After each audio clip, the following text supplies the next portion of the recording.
Right guys, sorry I've not done a video for a little while.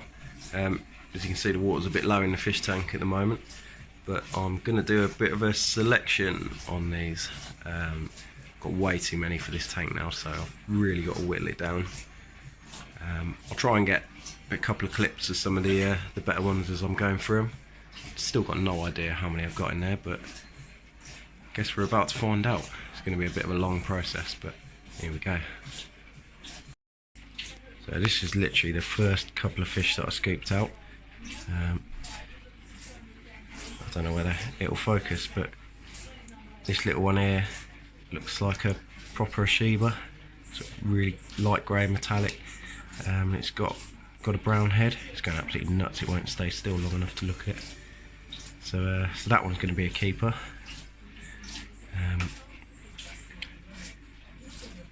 I'll have a little look at the others, but I think maybe the others are going to be in the moving on pile. A couple more bigger ones in here. See that? It's just a plain Karashigoi, but it's growing really well, that one. That one's definitely over 3 inches, I'd say. It's probably 6 centimetres, maybe 7. It's quite a lot bigger than a lot of the other ones anyway. But yeah, some interesting little fish in there. Not all got all their colours through, but it's so hard to choose which ones to keep. I really want to whittle it down to small numbers. I don't know.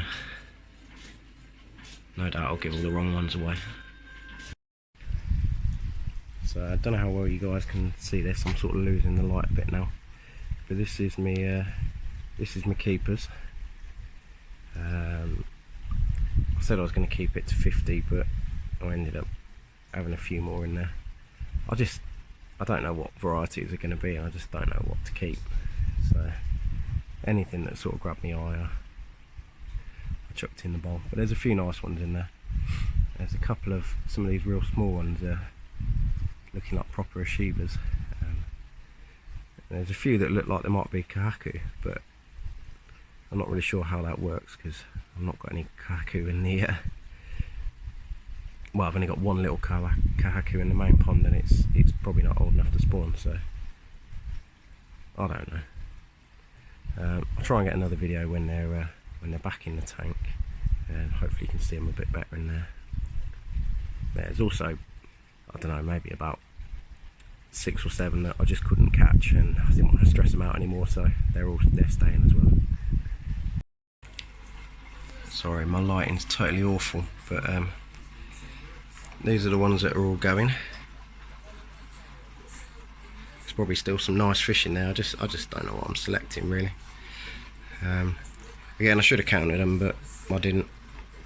There's probably a good 200 or so in there. Got somebody coming to pick them up today.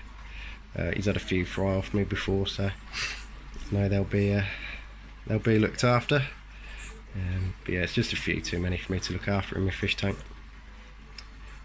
Be sad to see him go, but yeah, it needed to be done. So anyway, this is what's left after the selection. Some nice little fish in there. I don't really know what I'm selecting because I've no idea really what they're going to turn out like. It's the first time I've ever done it. But yeah, I've tried to pick a few that have got some colours coming through. I don't know how well it'll pick it out on the camera, but a few of them have got sort of red coming up on the head. There's one in particular that looks like it might even be a tancho. I'm not really sure where all these red colours are coming from because I've not got many white and red fish in the pond. But yeah, there's a few interesting ones in there, and there's a couple that have turned out, look like they're going to turn out to be Ashibas, although they're mainly some of the smaller ones. Don't know if you can see that. There's a little one in there. I'm hoping now there's a few less fish, they'll grow a little bit. And then there was a few that I just kept just because they were some of the bigger ones.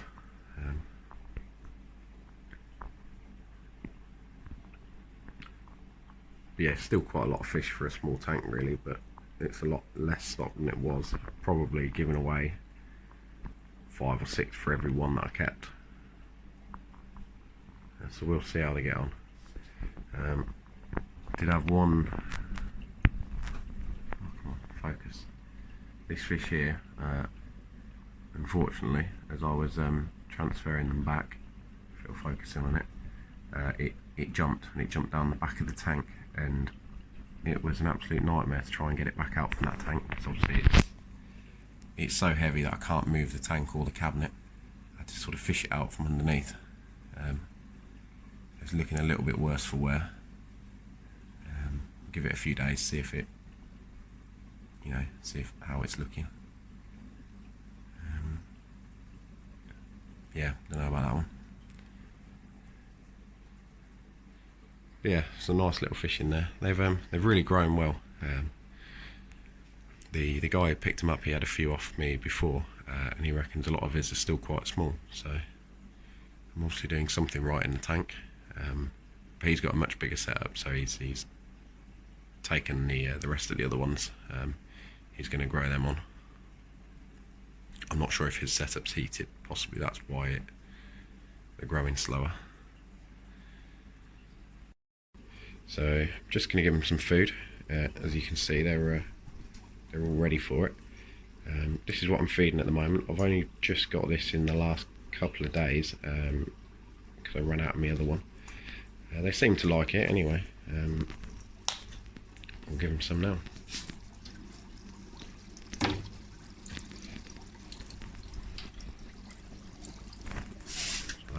The light's flickering a lot, but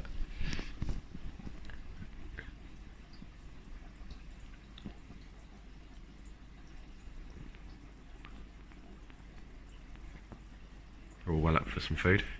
As well as a fry food, I've been feeding them frozen bloodworm a lot. And at the moment I can't get any more of that, so I managed to get hold of some frozen freshwater shrimp. They're real tiny freshwater shrimp, so I'm feeding them that as well a couple of times a day. See if I can get a little clip of them eating that in a bit.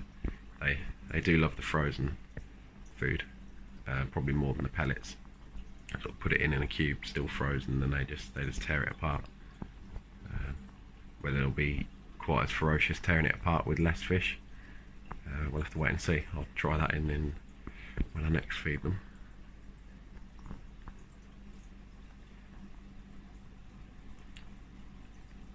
But yeah, I think the tank looks better for less fish.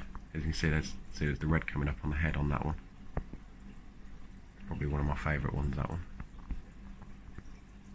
Imagine that one's probably certainly over 5 centimetres.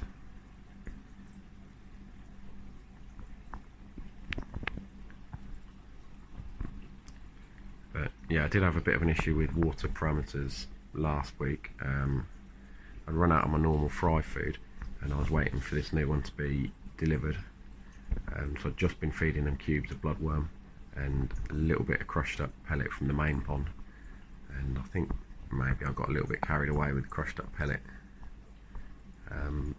So I did sort of mess up the water parameters, but I've done a 50% water change, and they had no food last night, and it's all back down to normal now. No ammonia, no nitrite.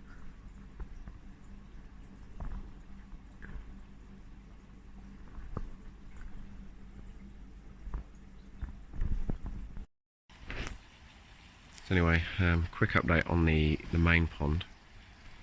I mean, to be quite honest, the fry have been so much easier to look after than the fish in my main pond. I've been having all kinds of problems with them this year.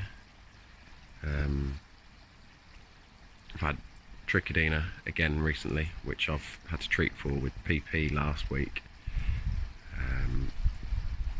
I've re-scraped since, and I can't see any more. So I think I've got that, but they're all looking around for food this morning, and unfortunately they're going to have to wait till this evening because they're a bit on rations at the moment, which is a real shame because the water's really warm. But they all seem to have grown a lot anyway, despite perhaps not feeding them as much as they want. But as you can see, the Shiba, I haven't done any videos on them for a while because, to be honest, I've been quite embarrassed about how it's going and not really want to show anybody. But yeah, the Shiba's just, I don't know, I've tried everything to get on top of the ulcer on its side, and it just kept getting infected again. It doesn't look infected now, but it is quite a big open wound. I think it is mostly healing now, but obviously it's going to have a horrible scar forever. Not really sure what I've done wrong in terms of treating it. You know, I watched James's video the other day, and I pretty much treat them and sedate them exactly the same as he does. Though this Ashiba really doesn't like being sedated. It takes a long time to come back round. And as well as that, the Karashigoi there, that not to scale off during spawning, that's not looking fantastic either. I mean, both of the fish are still quite happy and active and feeding, but yeah, not sure really what I'm doing wrong with them. I think probably my biggest problem is temperature swings, putting stress on the fish. As everyone in the UK knows, we had a really hot day yesterday. It's up to sort of 33, 34 degrees, and the pond temperature went from 18.5 degrees in the morning to nearly 24 degrees when I got home. And it's just, the temperatures are changing too much. I need to shade the pond. It's just getting too much sunlight in the day, and the fish are just not liking it. So I think that's really what's caused normal problems. But what I'm going to be doing in the next couple of months is I'm going to be extending the pond. It's done me alright for the last year, but really I know that I should have made it bigger from the start. So I'm going to be keeping it with sleepers. Got a few more just arrived yesterday there, so it's going to be another 50% longer, and hopefully 50% deeper as well, and we should just about double the volume of water. Hopefully that's going to sort of sort some of my problems. I think probably a lot of my issues stem from the fact I'm massively overstocked at the moment. I've got 14 relatively large koi in only 5,500 litres. It's all things I know now, but I didn't know when I started, and thought, yeah, no, it'd be alright, as long as you got good filtration, but I'm not sure it really works like that, at least not for a long period of time. I know dealers keep a lot of fish in for a while, but yeah, I think long term you've got to have a bit more of a sensible stocking level. So yeah, keep an eye out for some videos on the pond update. I'm not going to be starting it for a couple of weeks yet. I want to get it done as quickly as possible, so the fish are in a temporary holding tank for as little time as possible. So I want to make sure I've got everything I need before I start.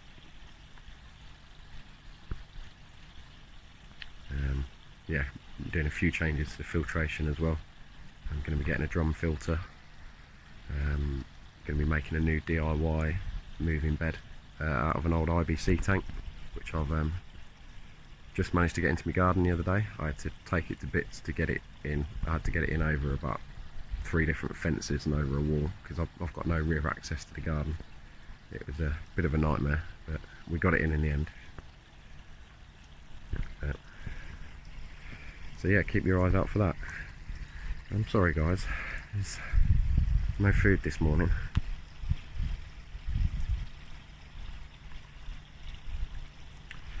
Anyway, hope everyone else is doing well. Yeah, if anyone's got any ideas of anything else I could try with that Ashiba, I've tried CT in the pond, aquaflavin. Haven't salted the pond yet. It's maybe something I could try. Obviously I've been topically treating it with a NT Labs ulcer swab and tamidine, and then sealing it with propolis, but I've only been sealing it when it's not been looking infected. If it's been looking infected, I haven't been sealing it. But yeah, if anybody's got any other ideas, let me know. So this week it probably does look better than it has for a while, and it perhaps doesn't look like it's going to die anymore, but it's a real shame because it's such a nice fish. Anyway, I'll see you in the next video, guys.